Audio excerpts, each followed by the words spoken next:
everybody and welcome back to my YouTube channel. I'm Hayley of SewHayleyJane and I'm here today with a sew along style video.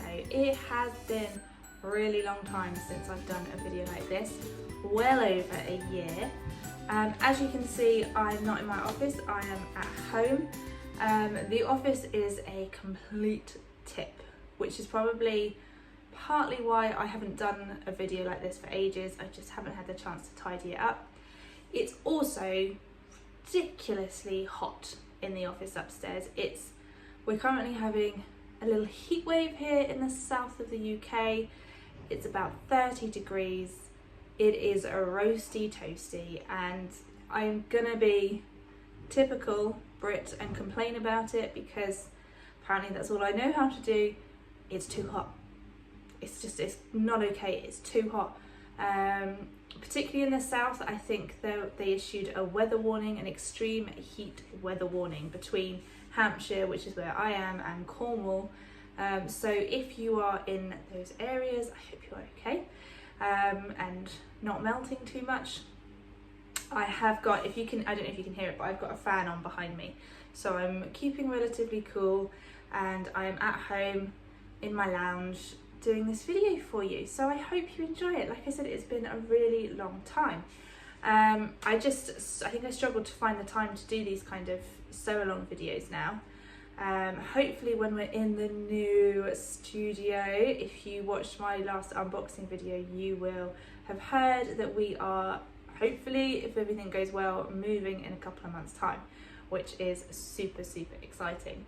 And I have plans for like a proper photography style studio to do videos and photographs and things like that, so that's really exciting. But for now, I am at home at my little sewing desk in the lounge, and what I thought I would do, so in the magazines each month, the lovely Tamlyn, who is on Instagram at Sewn on the Tyne, and on YouTube as well, has started writing these little fat quarter tutorials for the magazine each month using the fat quarters that are in the boxes. If you are new, this is the first video you watched, I create these SewHayleyJane subscription boxes. Every month I send out boxes of beautiful fabrics and fat quarters and sewing gifts, mostly aimed at dressmakers, but the fat quarters in there can be used for dressmaking, like pockets or facings and things like that. But we've also started adding little fat quarter tutorials as well. So I thought I would try every month and do a little fat quarter sew along using Tamlyn's tutorial. So I hope you enjoy it. So what we are making is this picnic cutlery roll using the fabrics from July's Nautical but Nice boxes. So I've already cut my pieces out. Typically, in typical Hayley style, I haven't necessarily cut them out the right way round. Didn't look at the direction of the print, so make sure you do that. But the pocket piece is these little crabs. Then so you'll see it's supposed to go this way up, but the print goes this way up. But anyway, so never mind. We've got this really cute sort of sketchy style anchors and boats, and then this blue anchor print. Again, the piece is that way, the pattern goes that way.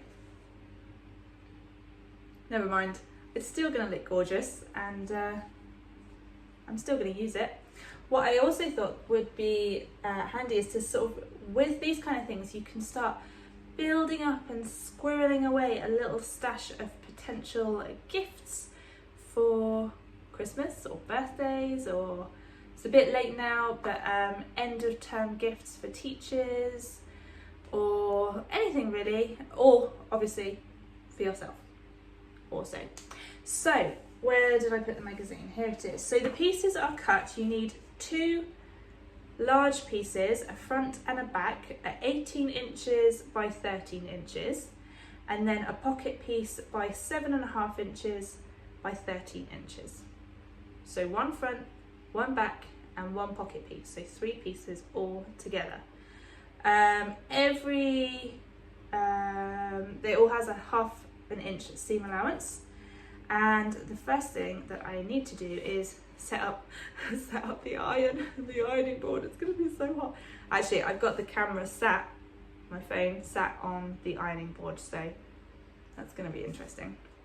So the first thing I need to do is take my pocket piece, which is here, fold over the top edge of the pocket piece, wrong sides together at 1/2 inch and press, and then fold another 1/2 inch and press, and then top stitch. So that will be the first thing that I will be doing.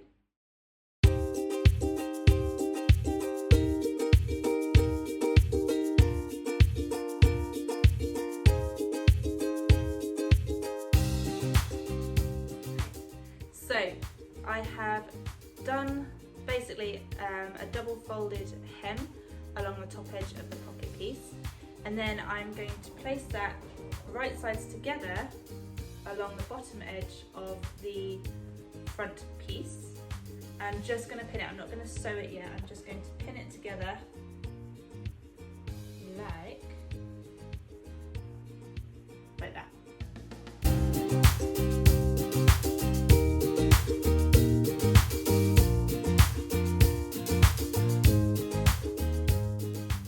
Okay, so that is pinned on, and then the next step is using a marking pen. Now the only marking thing I've got is a chalk wheel in white, so it doesn't show up super easily, but you get the gist of what I'm trying to do. I just realised you're a bit wonky there, aren't you? There, hopefully that's a bit better. So we want to measure 4 pockets for the cutlery, so 3 lines of stitching, and Tamlyn suggests marking the lines at 3.5 inches, 6.5 inches and 9.5 inches from the left hand side.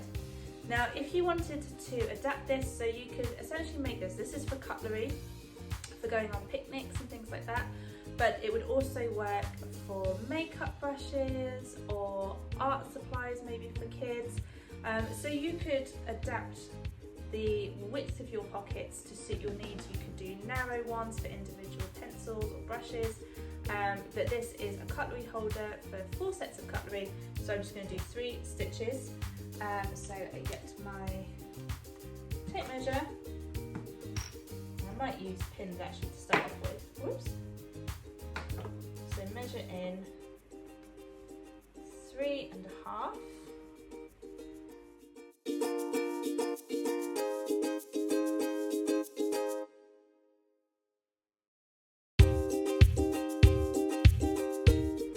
And then that leaves you with, so you've got 4 pockets, each one is 3.5 inches wide.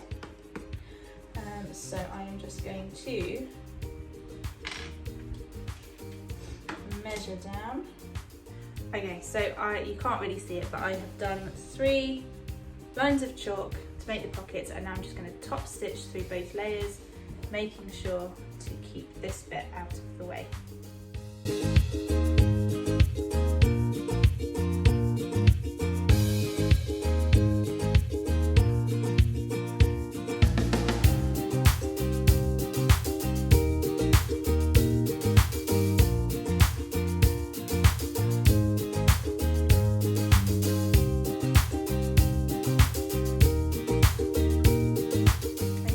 Done, so I'm just going to tidy up any loose threads that will be at the top of the pocket.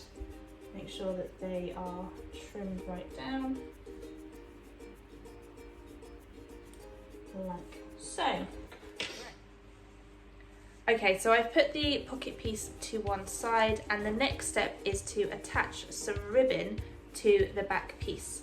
So Tamlyn's instructions say to take your back piece, I have it here, mark a small cross with your marking pen on the right side of the fabric, 3.5 inches from the left edge and 4.5 inches from the bottom edge.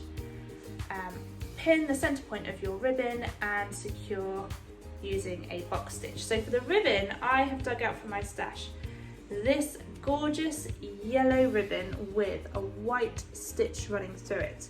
And this was from one of the boxes last year. I think it was May's box, and the name escapes me. I can't remember what the theme of the box was. I remember the box, it had beautiful sunny days, sunshiny days, no. It's gone completely from my mind, but it was this beautiful bright yellow ribbon. So I'm going to find the center point of the ribbon. I don't actually need ribbon this long.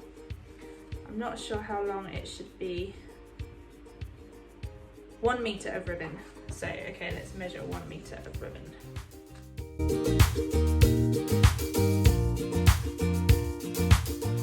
So, meter of ribbon, back piece, not directionally correct. So, 3.5 inches from the left edge, which is there, and then 4.5 inches from the bottom, which is up there. A little pin. Okay, find the center point of your ribbon. So fold that in half. Right, then Tamlyn suggests sewing the ribbon to the fabric using a little box stitch. So to do a box stitch, you basically sew a box and then 2 diagonal lines inside the box in a cross. Might be a bit fiddly because this is quite a narrow ribbon, but we'll see what we can do. Make sure when you're doing something like this, to start with your needle down to make it easier to turn the fabric.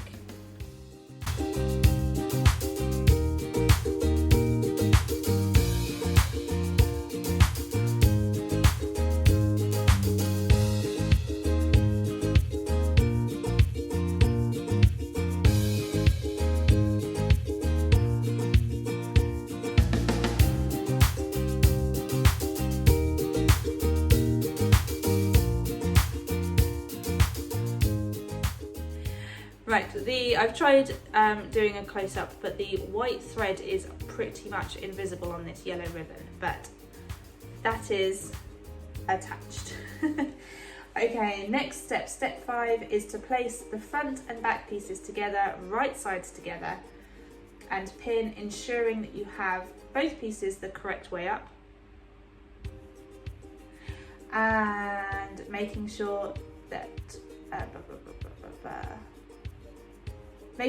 the ribbon and the pocket are down at the same end, down the bottom, and tucking the ribbon inside so that it doesn't get caught in the seam lines. So, move this out of the way. There's my back piece. I'm just going to tie that ribbon up so that it stays inside, it doesn't get caught. So the ribbon's all tucked inside.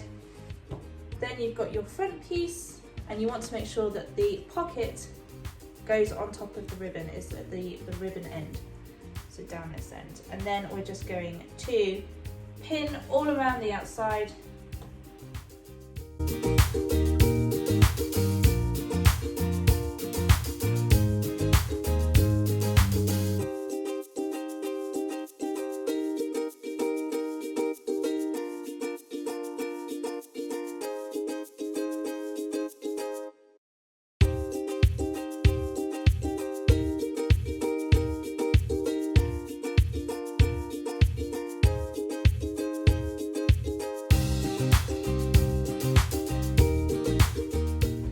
Right, so we've got the pins going all the way around the outside, and we are going to sew all the way around the edge, but we need to leave about a 4-inch gap on one of the sides so that we can turn everything through. So to make sure I don't forget, I'm going to turn these pins inwards. I'll put another one about there. So you can see I've turned these ones inwards to remind me to stop and start there. So we're going to sew it with a 1/2 inch seam allowance. Again, when you start, because you're going to be turning corners, make sure that you're starting with your needle in the down position. Then when you stop, all you have to do is lift up your presser foot and turn your fabric but the needle stays in place.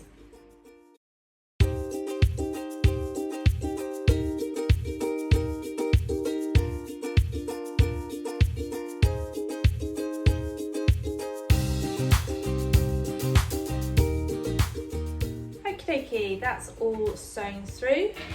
Now, I did put 2 pins in going inwards to remind me when to start and stop, but when I came to that, the pin wasn't there. So I am now entirely convinced there's a pin somewhere on the floor in the lounge. I have a 3.5-year-old daughter, and I have 2 of her friends potentially coming round after preschool this afternoon. So I am now panicking about that. Wonderful. Even these pins that have the head on them, they still go missing, and I find them, and I'm so grateful that I'm the one that's found them. Right, so that's all sewn through. Now we just need to clip the corners. So I've got my big scissors. Clip the corners. I'm also going to trim down some of the edges because we've gone, of course, a little bit off-piste with some of the edges, just where they've shifted a little bit. Okay, edges and corners are trimmed. Turn that off for a minute. And next, consult my little magazine. Clip across the corners and turn your project so that it's right side out, poking out the corners. Press and then edge stitch around the whole project, which will close up the gap that you left earlier. And that is the last step. So this was an incredibly quick and easy project. Where's my gap? Where's my gap? There it is. Yes, a very quick and easy project, which is really satisfying, especially when you are predominantly dressmaking. Sometimes it's nice just to do a quick and easy fat quarter project. Most people think fat quarters are just for quilting, but you can make so many, made my gap too small, so bit of a fiddle. You can make so many awesome little projects out of fat quarters, and the prints are always just so much fun. So I don't know yet what Tamlyn is making for the August boxes, but I can tell you that the fat quarters for August boxes are stunning. I have them in the office already. They've already been divvied up into the classic mini and luxury piles, and oh my goodness me, they are gorgeous. Okay, we are through. We are through. I need a pokey stick.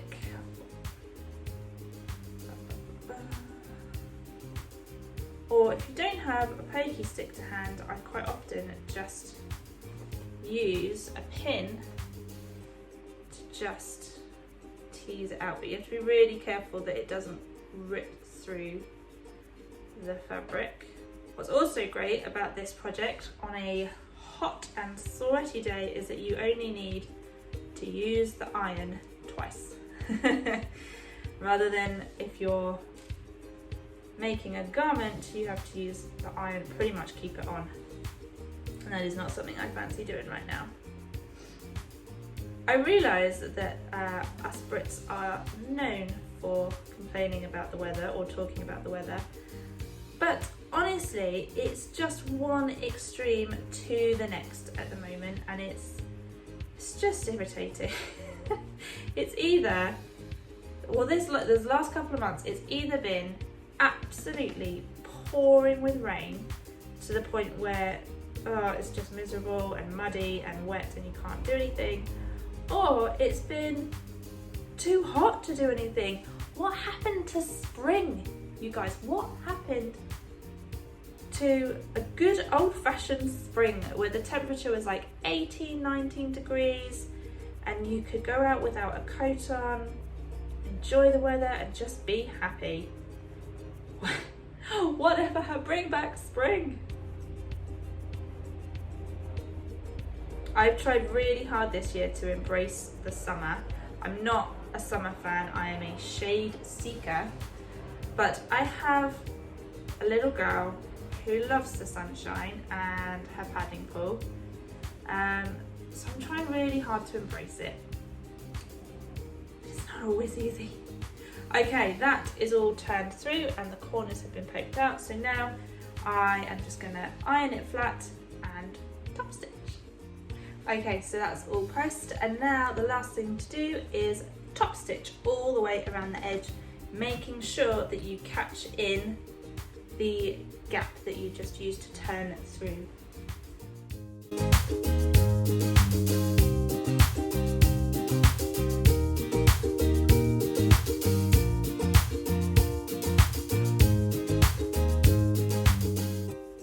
An excellent game of thread chicken. That was what was left on the bobbin. Ha ha ha! Always so satisfying when that happens. Of course, when it doesn't happen, it's devastating. But finished. Push that back. Move these out of the way. There we go. All finished. Let's untie the ribbon. Okay, so I've got some cutlery. Ooh, let's pop in. 1,